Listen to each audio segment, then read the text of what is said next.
Good evening, everyone, and welcome to the Real Science Exchange, the pubcast where leading scientists and industry professionals meet over a few drinks to discuss the latest ideas and trends in animal nutrition.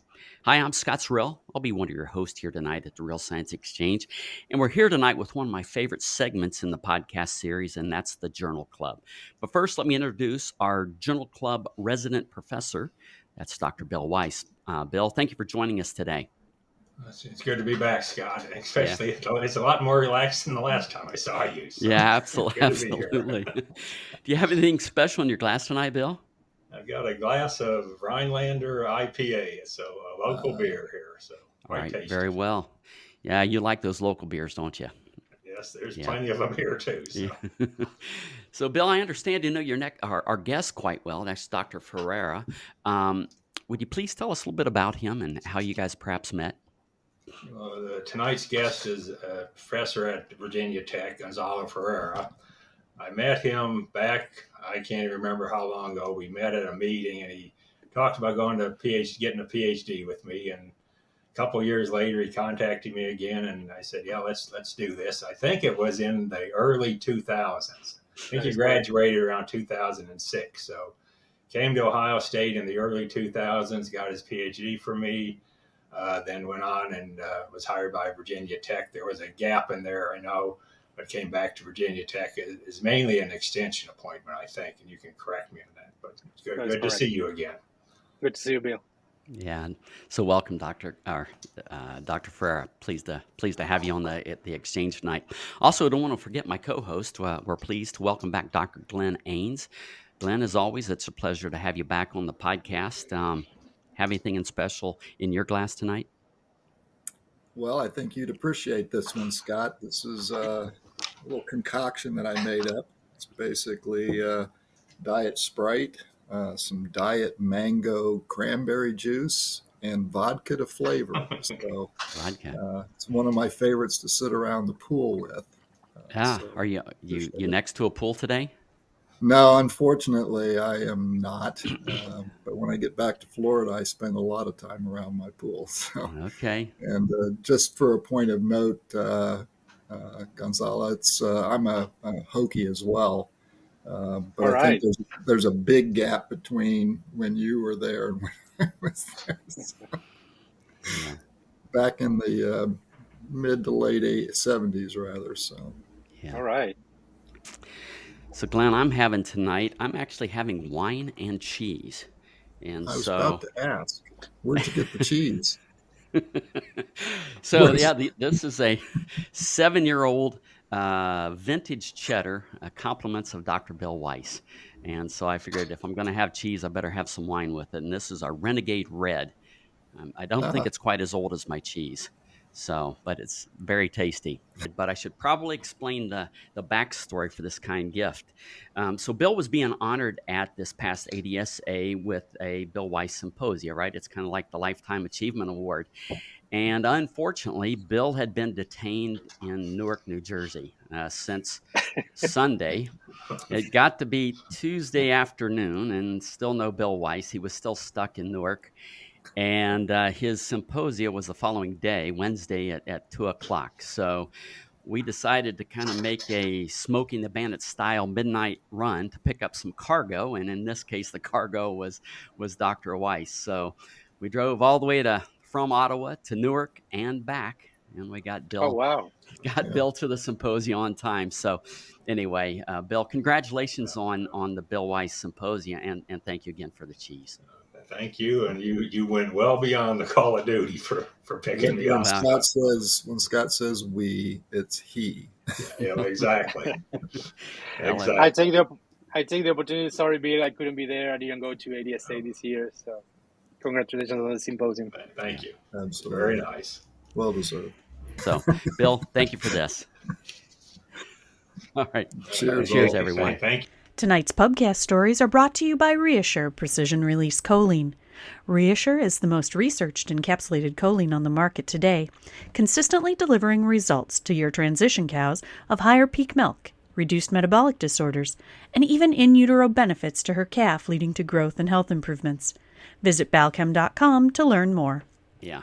As we dive into the paper tonight, Bill, why don't you tell us how you selected this paper for the discussion? The shortened title of the paper is basically evaluation of inclusion of alfalfa hay in pre-fresh diets. There's a lot of research on DCAD and pre-fresh diets, but not a lot on interactions of diet and DCAD. So this paper is looking how forage source affects response to DCAD. That's why I picked it. Very well. So kind of maybe we go to Gonzalo. Maybe kind of give us an overview of the paper, how it came about, and the hypothesis that you used as you got into it.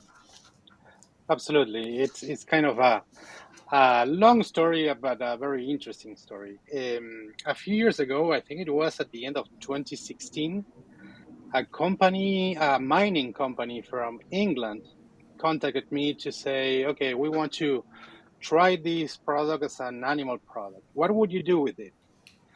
And this product is called polyhalite. Okay, and polyhalite is a natural mineral. The composition is a sulfate with calcium, magnesium, and potassium in the molecule. So at the beginning, I didn't know exactly what to do. So what I did is I looked to the empirical formula, and I estimated what we call the DCAD, which is not a dietary cation and ion difference. But anyhow, I said, okay, this seems to be like what we call an ionic salt.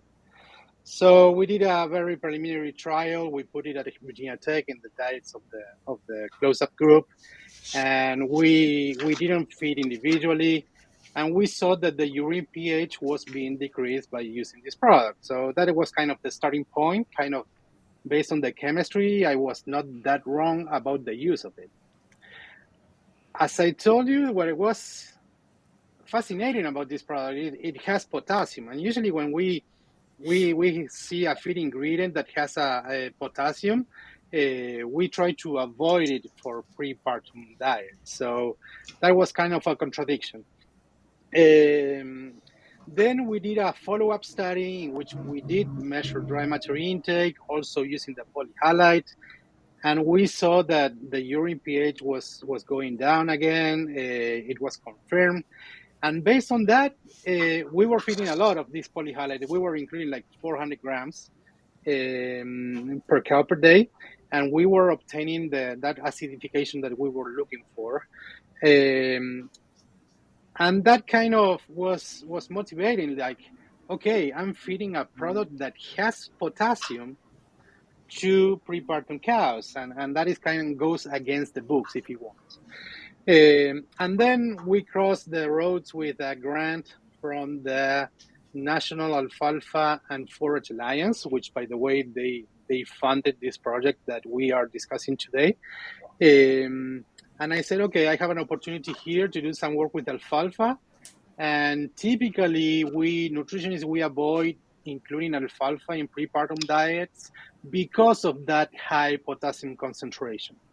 The problem with having a high potassium concentration is that maybe reaching that negative DCAD that we want to accomplish is a little more challenging. But because in the previous study, putting a lot of anionic product, acidogenic product, we didn't have any issues. We said, okay, let's give it a try. Here at Virginia Tech, we typically feed the close-up group with calcium chloride as the acidogenic product, and typically we use grass hay. We are here in Virginia. We are in the fescue land, right? So most of the hay that we use is fescue hay. So that is kind of our typical close-up diet, at least here at Virginia Tech. So we use that as a control, if you want. And then we brought alfalfa from the Great Plains, and we prepared this study trying alfalfa, including alfalfa in these close-up diets. What was the hypothesis? The working hypothesis is that I've been in the industry, in the field for quite a lot, and I learned a lot that by experience that many times we have to feed what we can. and not what we want, right?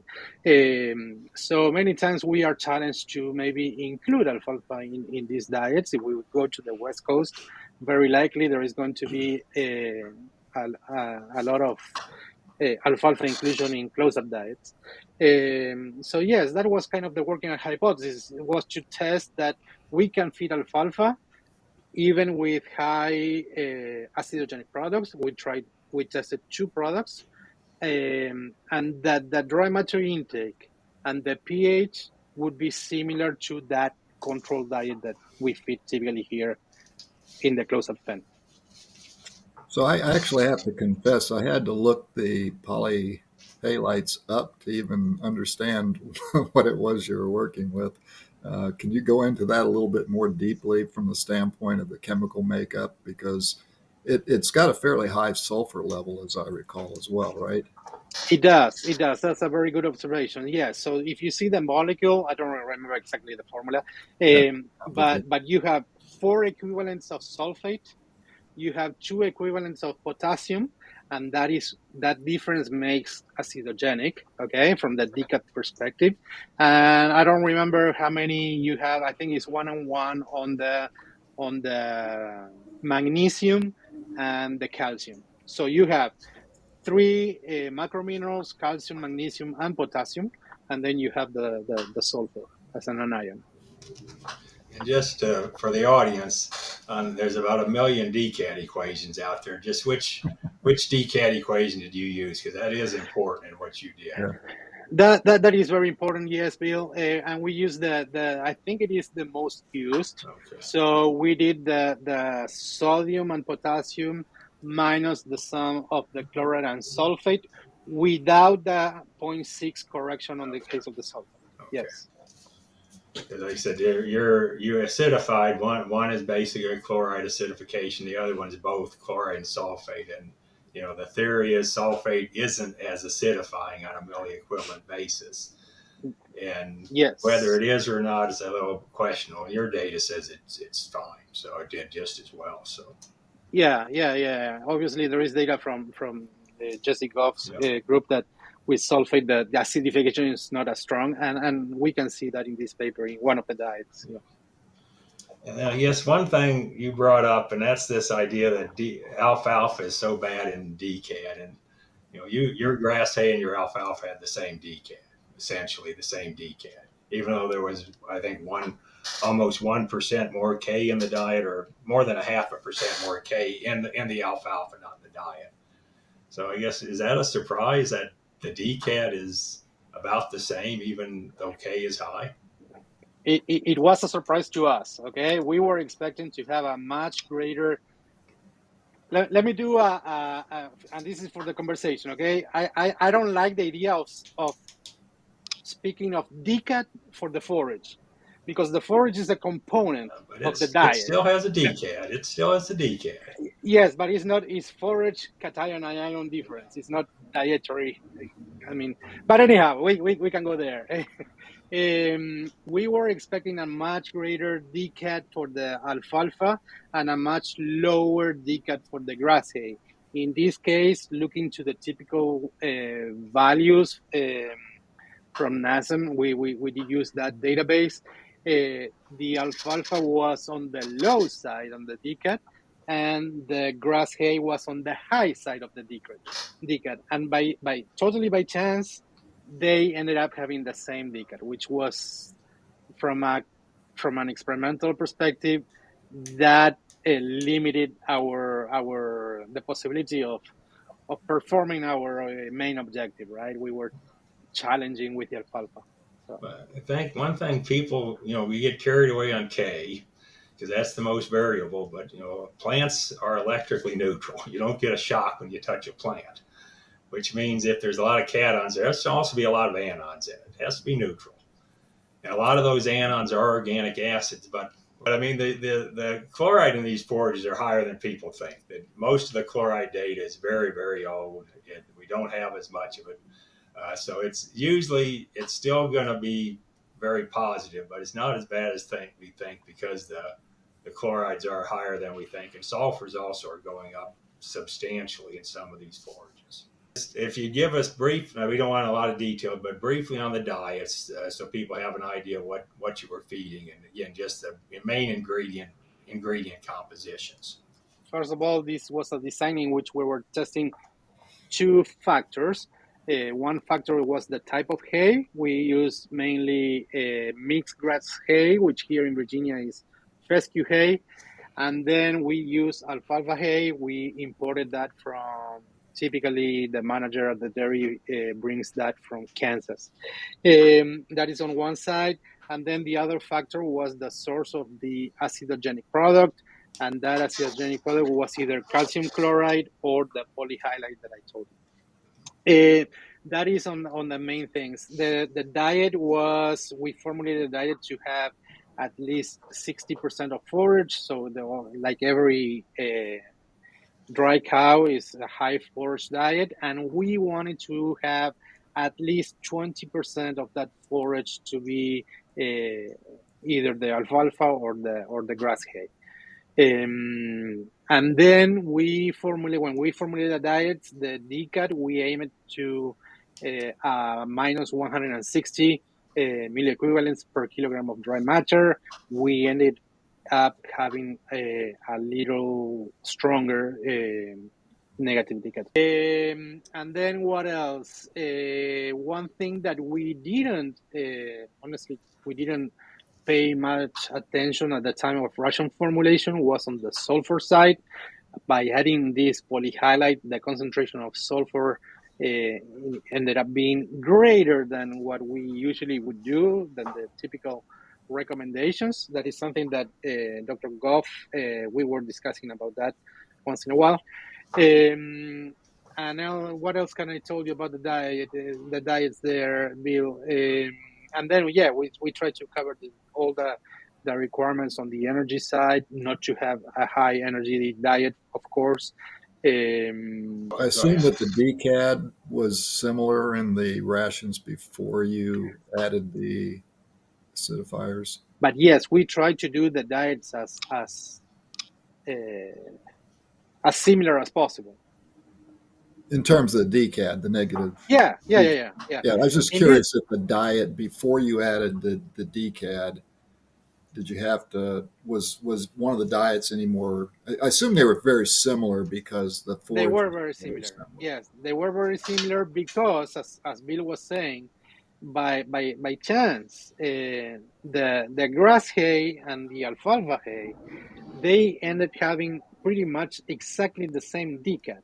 So therefore, the if you think about it, the base, the fundamental of the diet, all the ingredients other than the acidogenic product, they were very similar. So I might just mention, or I can just mention, the calcium in these diets range from about 0.85% up to about 1.4. The alfalfa diets obviously were higher in calcium than the grass ones. That is correct. That is another very good observation, Bill. Yes, there was a lot of variation there, and we commented that in one of the papers, in one of the comments in the paper, that yes, this was not controlled for the calcium concentration. Maybe we should have improved that. Yes. To me, I don't think that's an issue. I mean, as long as you got plenty in there, I don't think it's an issue, because with alfalfa diets, you expect higher calcium diets. That goes with the treatment. So. Yeah, but also I think in the calcium chloride, maybe you are putting a little extra calcium than in the polyhalite. What's not in here, and it's become an interest of mine, is phosphorus, especially with respect to hypocalcemia. Do you recall what they were? If you don't, we'll move on. I do not, and typically I stuck more to that idea of not supplementing phosphorus, but that is another thing that we should start considering. You do have a fair number of byproducts in this, so it's probably plenty. I'm just wondering if it was too high, basically, but we'll move on. Guess we'll just get to the results. Well, first of all, again, it's important on how many cows and what were the cows, basically. We discussed those briefly. And right. Duration of feeding. Yes. So let me talk a little about how we selected the cows. Obviously, we did this in multiple cows, so all the cows were on their second or more calvings. Why did we do that? Because typically multiple cows are more susceptible to hypocalcemia. So we did not have any spring heifers here. In a previous study that I mentioned already, we saw that those cows that they had symptoms of clinical hypocalcemia typically were the oldest cows. So we tried to put as many old cows as we could in the herd. So we used 80 cows. Our herd is not huge, so it was kind of hard to find the enough number of cows. And what else can I tell you there? Most of them, I would say that half and half. Half of them were on the second parity, entering the second lactation, and the rest would be third or more. And what was the other thing, Bill, you mentioned? When did they start on trial? Oh yeah, Okay. yes, but yeah, very good. So we selected. Here we have Canagates, and we have in one pen we can have 8 cows at a time. So we had different cohorts of cows of 8. The idea was to block them, and what we did in one cohort, we chose them to start at least 35 days before the expected calving date. Of those 35 days, we used 14 days to feed a far-off diet and train the cows to the Calangate system. And then on day 21, the first thing that we did is we collected urine samples from those cows that they were consuming the far-off diet.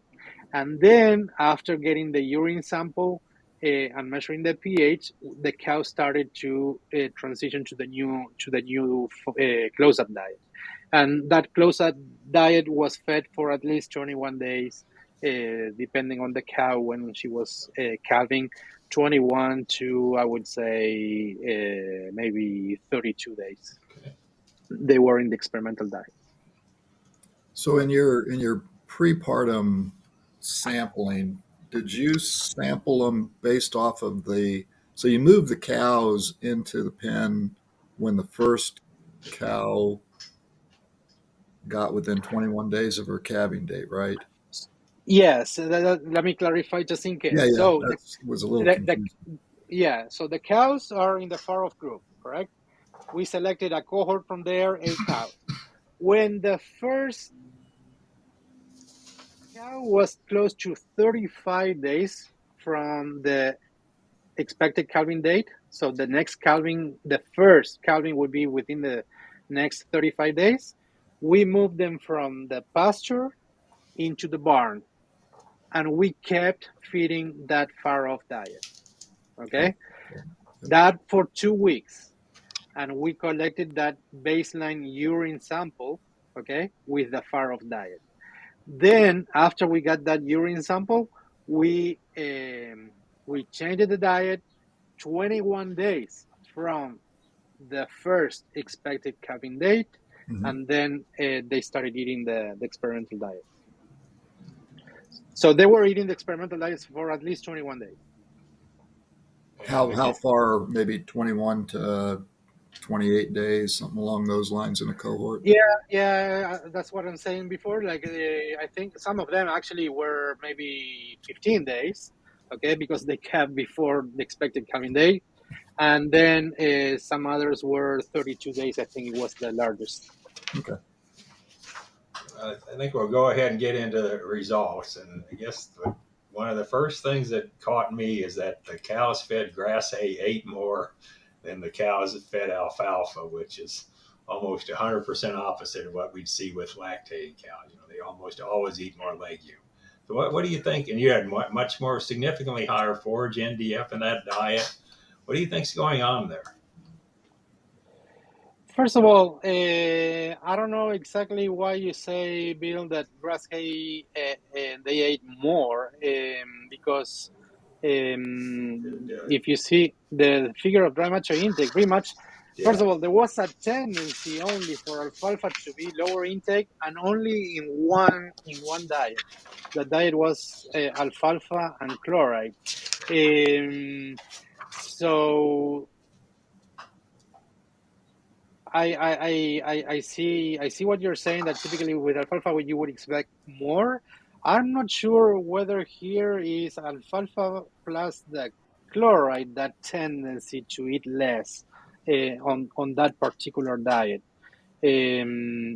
Calcium chloride, I think it's being used. I never used it for that purpose, but could be used for restricting dry matter intake in beef cattle. So I don't know if that is more like a bad side on the chloride on that treatment than that the grass was a greater dry matter intake. I mean, you say there's no interaction here, an intake between decad and forage, and you say forage had a tendency 0.09. I mean, it Yes. was a whole kilo, almost a kilo difference. That's a fair amount. I said it's Yeah. just very unusual to me to get grass to eat, cows to eat more grass than alfalfa. That would just, But again, that I totally agree, Bill. But it's not that grass was higher. It is that one treatment on the yeah, alfalfa was lower. yeah. So who knows? And the intakes were, where we'd expect them, 10, 11 kilos. But I guess the other thing, a lot of equations are based on forage NDF, and this would, for that treatment, it wouldn't fit the equations. Let's just say that. So, Yeah. into the decad stuff, which is to be first of all, there was no interaction basically between forage and decad with respect to calcium metabolism, or very few minor interactions. Okay. It's just, I'm just stating the factor. And first of all, you got these urine pHs quite low, so they don't question, they're fully acidified. Is that what your goal was, to be fully acidified, or there's this moderate acidification?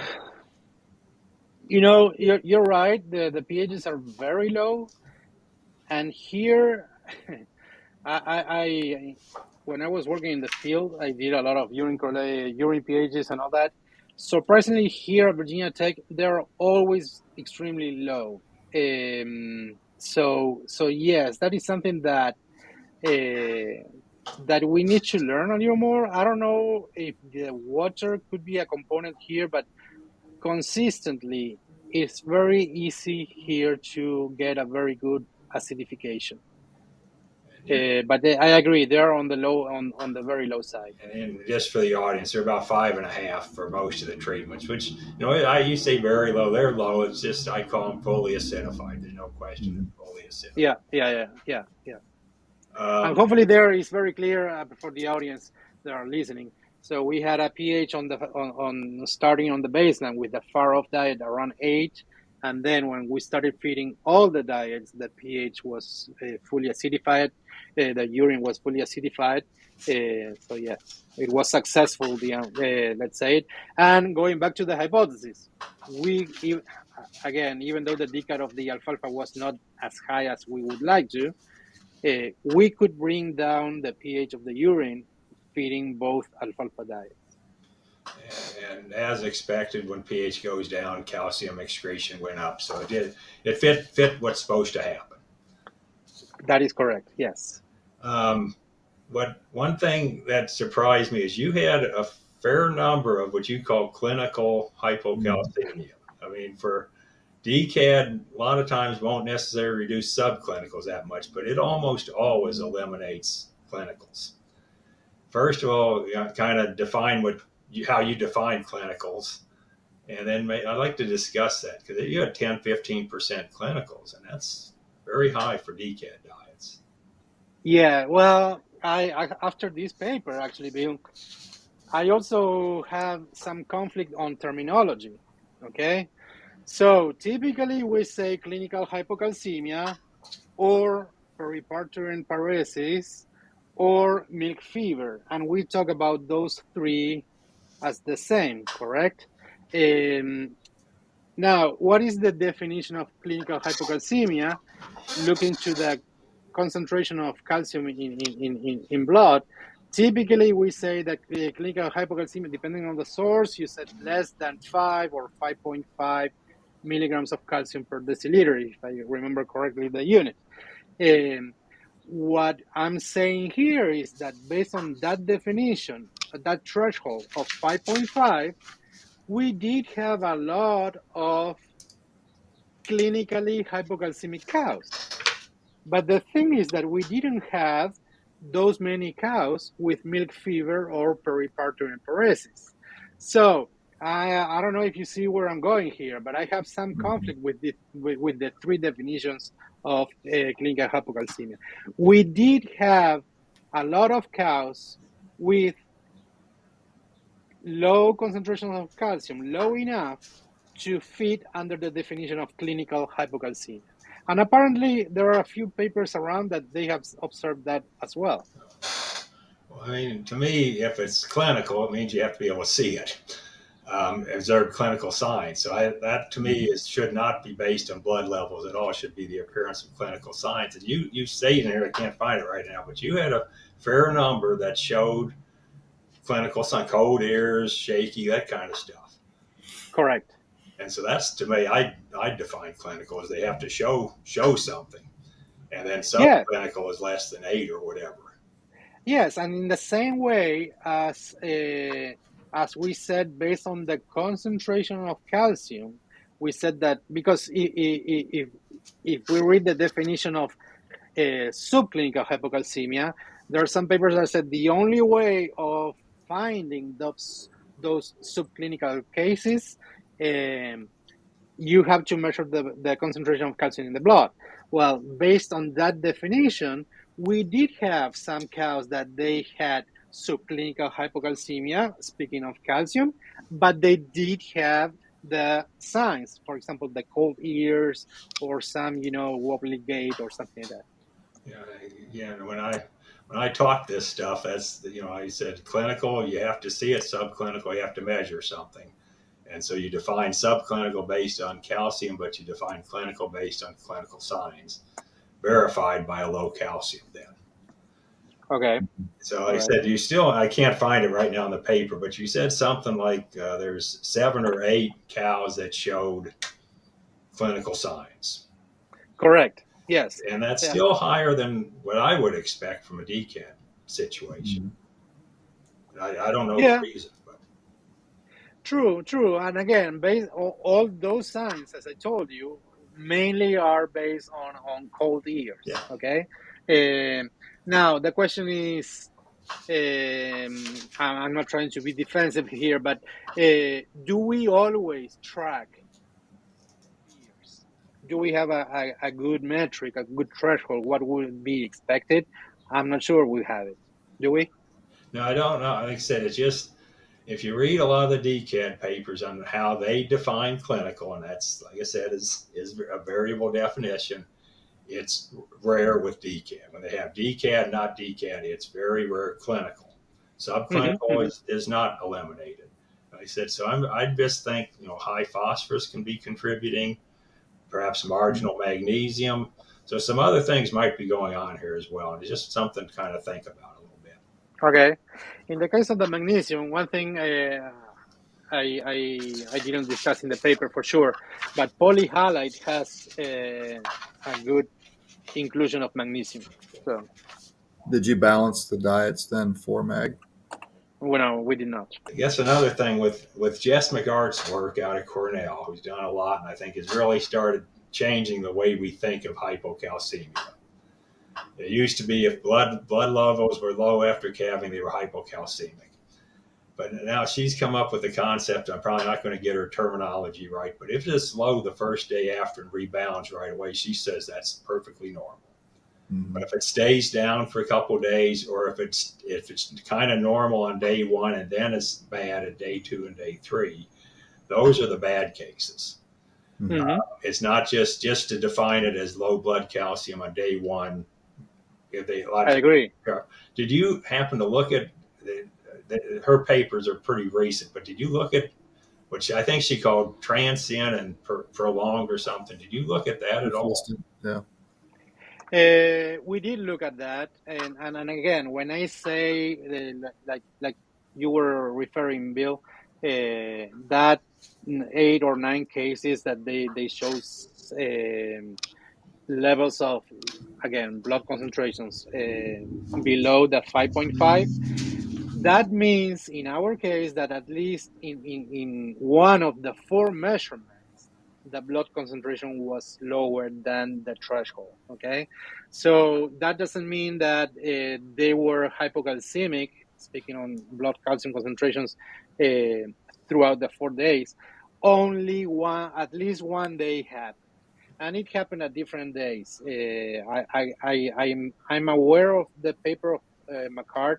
I don't remember exactly the definition. I think one is persistent, transient, and delayed. I think are the 3 things.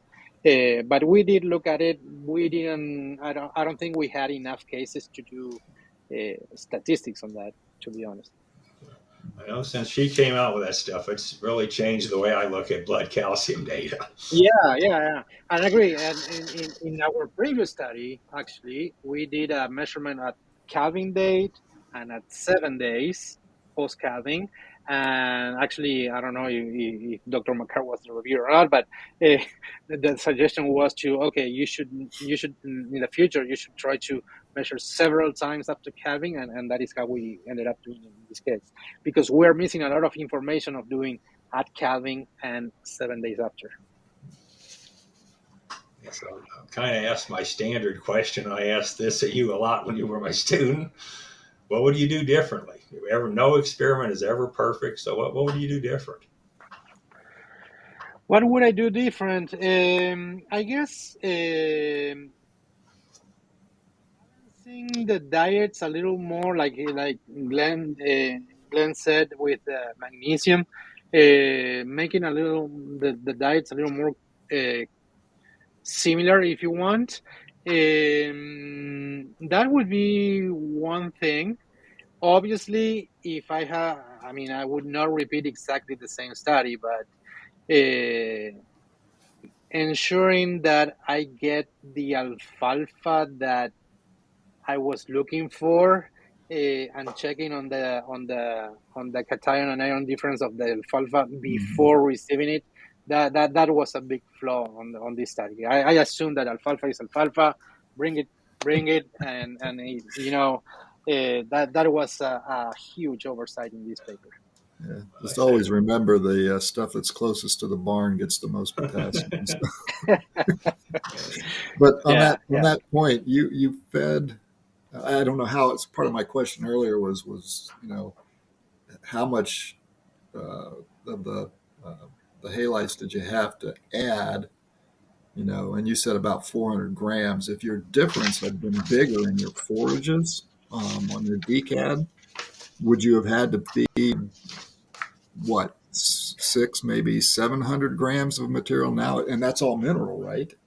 I appreciate that comment, because yes, that was key on the thinking when we were designing the experiment. We always say that anionic salts they depress dry matter intake. Now, when I was testing the polyhalite, we included between 400 and 500 grams per cow per day. Okay, and still everything was going well. In the case of chloride, calcium chloride, it's a little more it is stronger, so you can add less and have kind of the same acidification process. The initial hypothesis was because cows were performing well in previous studies. We said, okay, let's go for more acidogenic product.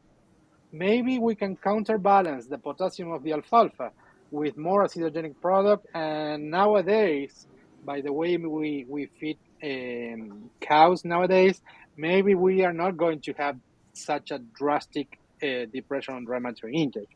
Also, if we see in the old papers about the use of acidogenic products, one of the biggest one is from Dr. Otzel in the past, and they were feeding the acidogenic product with the concentrate separated from the forage.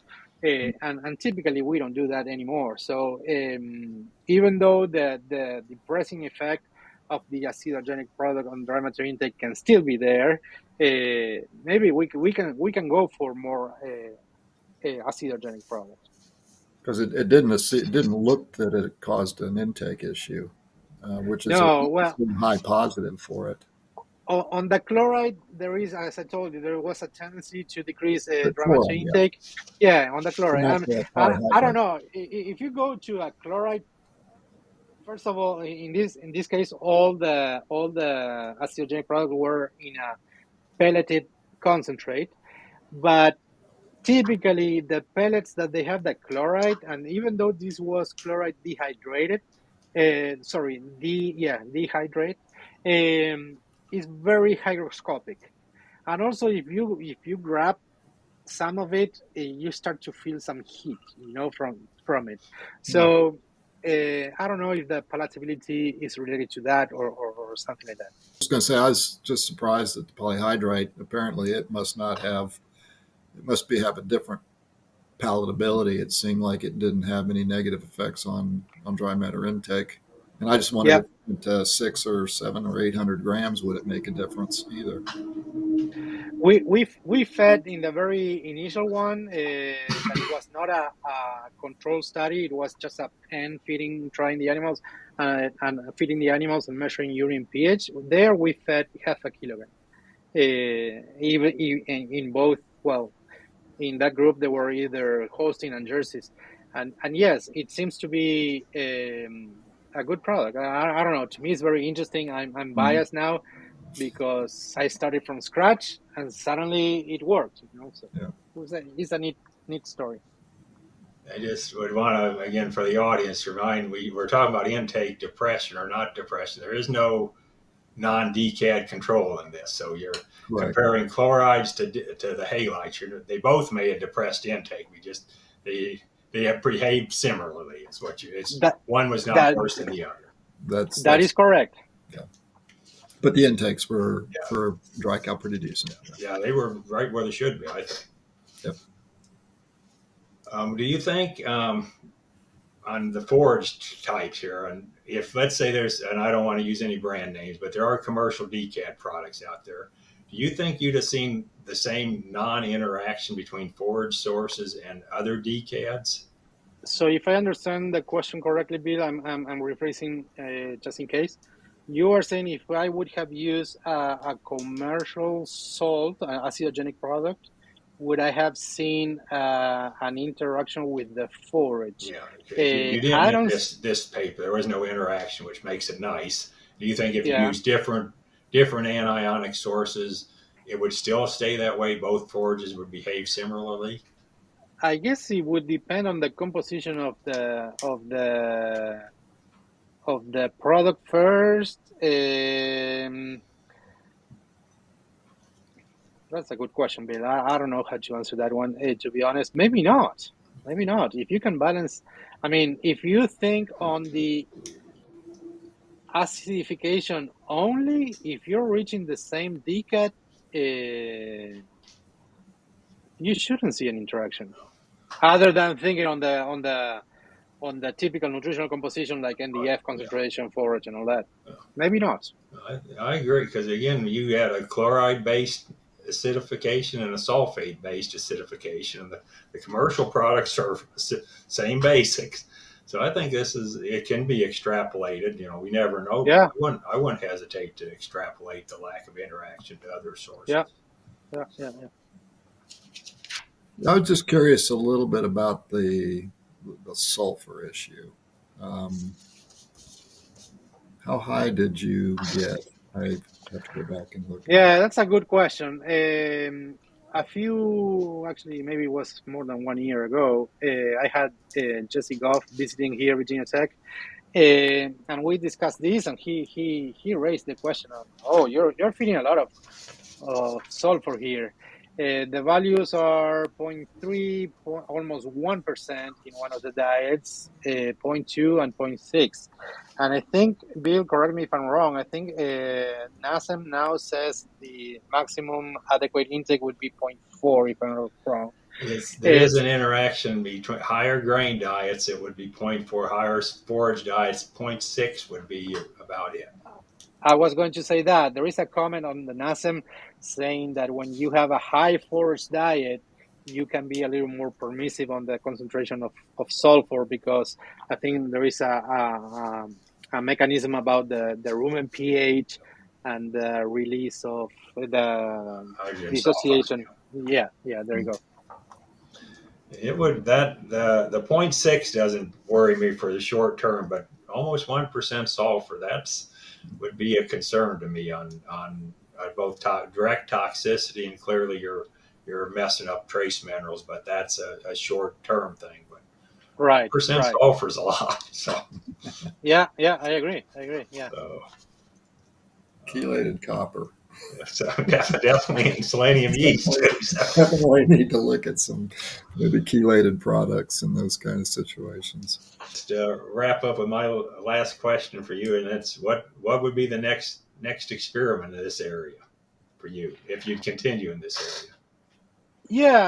I do want to continue this, and actually, I put a follow-up grant, but they didn't. They decided not to fund it. You know me, Bill. You know that my undergrad degree is more on the agronomy side. So, and forages is my passion. I would like to get a little more data on the effect of fertilizers and fertilizer doses on how we can manipulate, if we can, the cation and ion difference in the alfalfa hay. That would be something interesting. And then obviously you have an agronomy component on that research, but then follow it up with the cow study. So we will go ahead and call last call.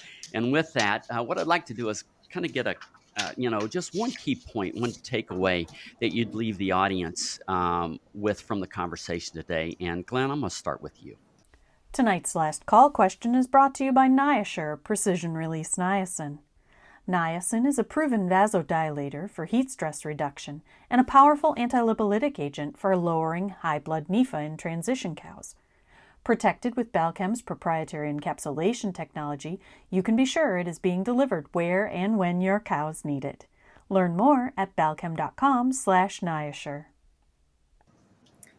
Well, what I took away from it is we've got a lot of producers out there that are trying to, either find or grow, hays and alfalfas that are, low in potassium so that they can, manage their decad issues. And, hats off if we, can show them that in fact you can manage it without having to do that specialization. There's some advantages, obviously, to the dairies. Of course, there's always the question of cost, right? Obviously, if you can, basically acidify a diet, but the amount of acidifier you use has to get to be a pretty high level, then that's a cost to the dairy as well. So, but it's an interesting concept, and now I know about polyhalites, so learn something every time. Yeah. Gonzalo, one thing I don't think we mentioned it, but you spent several years as a consulting nutritionist, so very applied. And so I'm just going to ask you to maybe what kind of applied advice could you give consulting nutritionists out there basis this research? I love that you asked for it, because it's exactly what I was going to say. One thing that I learned a lot being in the field is to not get stuck in the theory sometimes on the biological principles, and sometimes you need to be flexible and get out of the box and try different things. That is kind of my key message. Don't get stuck to, do not feed this ingredient to this cow. You can still learn and do it by relying on the theory, but being a little more flexible, which is in line with what Glenn just said, I think. All right, very well. And Bill, as the resident expert here, any thoughts you'd leave for the students or for the audience? Two things. One is rule one in nutrition. There's not bad ingredients. There's only bad diets. So you Absolutely. can Here, make here. things work. But specific to this paper, I think the big thing is the lack of an interaction between basal diet and DCAD, because that means, again, if diet affects the response to DCAD, then you have to start, things get much more complicated. But if basal diet pretty much is independent of DCAD, that makes life a lot simpler. Very well. Agreed.